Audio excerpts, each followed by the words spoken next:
Nunca vi maravilla tan grande como la mujer cubana. José Martí. Cubanas.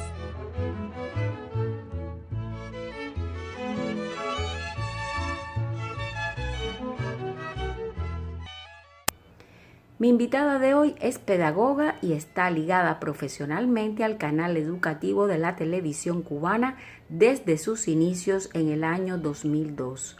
Presentamos en Cubanas a Aniuska Riquenes Tarragó. Sí, soy licenciada en educación y específicamente en la especialidad de historia. De los 31 años de trabajo que llevo, 25 los dediqué al Ministerio de Educación. El resto estoy ya en este sector, ¿no?, de la televisión y del audiovisual.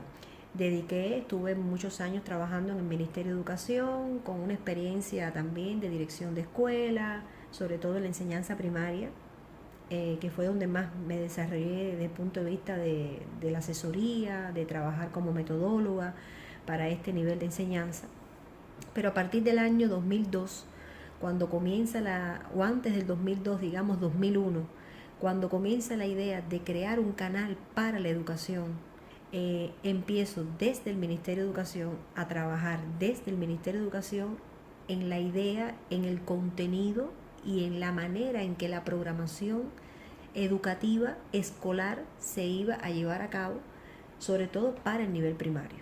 Y entonces formo parte de ese equipo, digamos, desde educación, que fundó, digamos, la parte más bien docente, la parte pedagógica de lo que hoy es el canal educativo.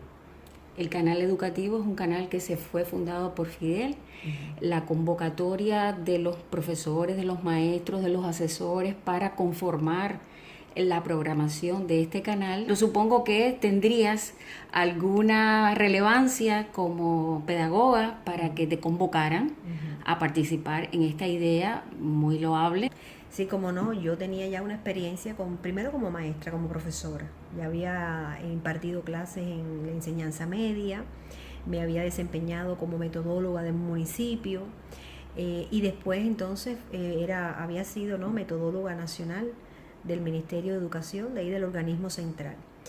Y cuando ya se crea el canal educativo, pues ya se conforma un grupo dedicado expresamente a trabajar en la concepción pedagógica de esas teleclases en el canal educativo. Y ahí formo parte de ese grupo, incluso de la asesora principal de las teleclases para la educación primaria.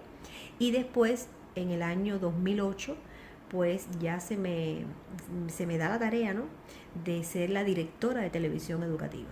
Es decir, durante, digamos, prácticamente más de 10 años estuve al frente de la dirección de televisión educativa y de su unidad presupuestada cinematografía educativa, donde por supuesto allí teníamos también un grupo, una casa productora que era Cinet por aquellos años, que hoy es actualmente Cinesoft, que es una empresa. Y bueno, allí esa era la casa productora también que tenía el Ministerio de Educación para producir materiales en formato de video.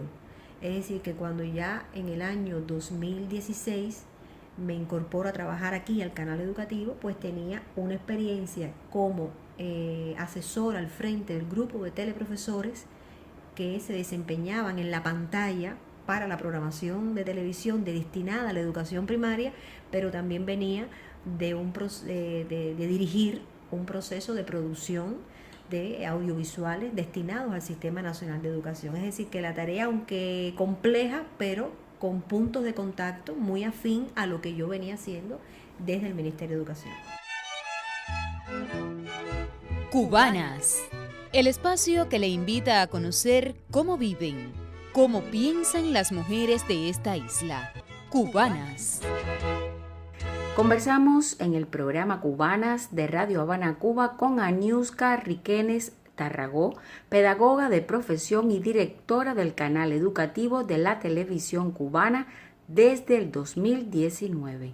Y este cambio de dar, vamos a decir, clases de frente a un aula y preparar clases o preparar maestros que le dieran clases a una cámara ¿Cómo fue ese proceso? Fue un proceso muy complejo. Hay que recordar que los maestros que seleccionamos, tanto para que dieran clases por televisión de primaria, de secundaria, de preuniversitario, eran maestros de escuela. No es lo mismo la riqueza que tiene la clase presencial que cuando tú estás dando clase a través de una pantalla, donde tú eres incapaz de observar las reacciones, esa riqueza que te da dar clase, donde tú ves cuando el alumno está atento, con aquel alumno que se te puede quizás sentir en algún momento desmotivado, esa riqueza que tiene ese tú a tú, no lo tiene, por supuesto, evidentemente la pantalla. Y eso constituía un reto. Y constituyó un reto muy importante para los maestros y para los que asesorábamos a los maestros. Entonces, ¿cuál fue la principal fortaleza? La alianza tan estrecha que desde el primer momento tuvimos los que trabajábamos en educación más los que trabajaban aquí en el canal educativo. O sea, nos constituimos en una familia y cada vez que un profesor, digamos, tenía alguna duda o no sabía cómo conducirse frente a la pantalla, cómo caminar, cómo desplazarse, cómo pronunciar, cómo mirar, cómo utilizar, digamos, la imagen. Por supuesto, aquí teníamos un nivel de experiencia en directores, camarógrafos, editores, asesores de televisión de muchos años que ayudaron a que esos profesores poco a poco fueran venciendo ese miedo a hablar, ese miedo escénico que muchos tuvieron al principio. Aquí hay anécdotas muy simpáticas también de cosas que pasaron, porque hay que tener también dentro de esta historia que la mayoría de las clases que se transmitían en aquellos años en el canal educativo eran clases en vivo. Y para un maestro de aula no era fácil estar 27 minutos en vivo impartiendo una clase de biología, de ciencias naturales, de química, de física. Entonces realmente constituía un reto. Pero ese acompañamiento y ese apadrinamiento constante que tuvimos, tanto los profesores que estaban frente a la pantalla, yo nunca estuve en la pantalla, yo siempre estaba detrás de la pantalla porque era la asesora de los profesores, en este caso de los de primaria, pero como quiera que sea, también para mí resultaba tenso prepararme en cómo un contenido, digamos por ejemplo de lengua española, de historia, llevarlo a una teleclase.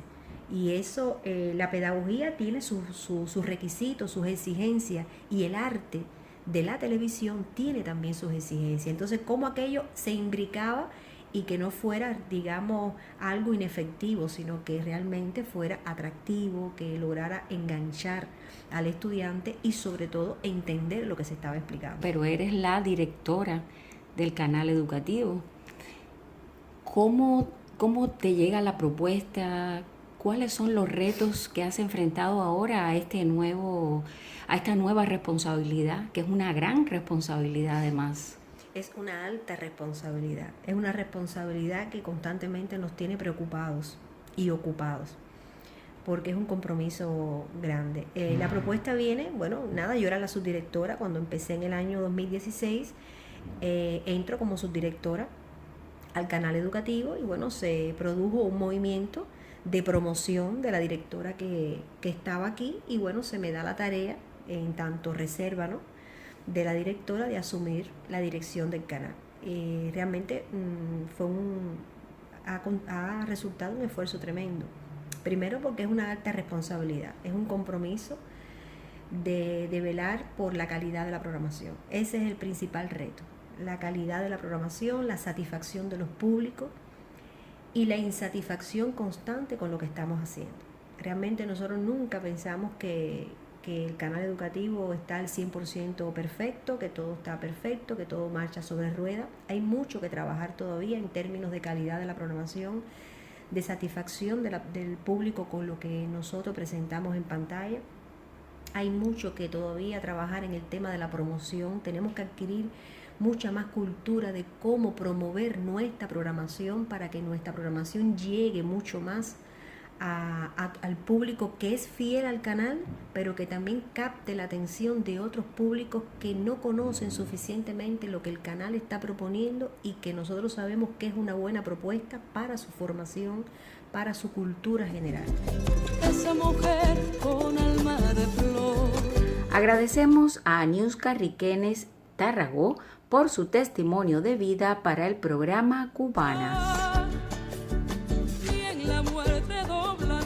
Fue una realización de Rolando Ferrer en el sonido y quien les habla, Aida Díaz Chan. Esperanza y de belleza.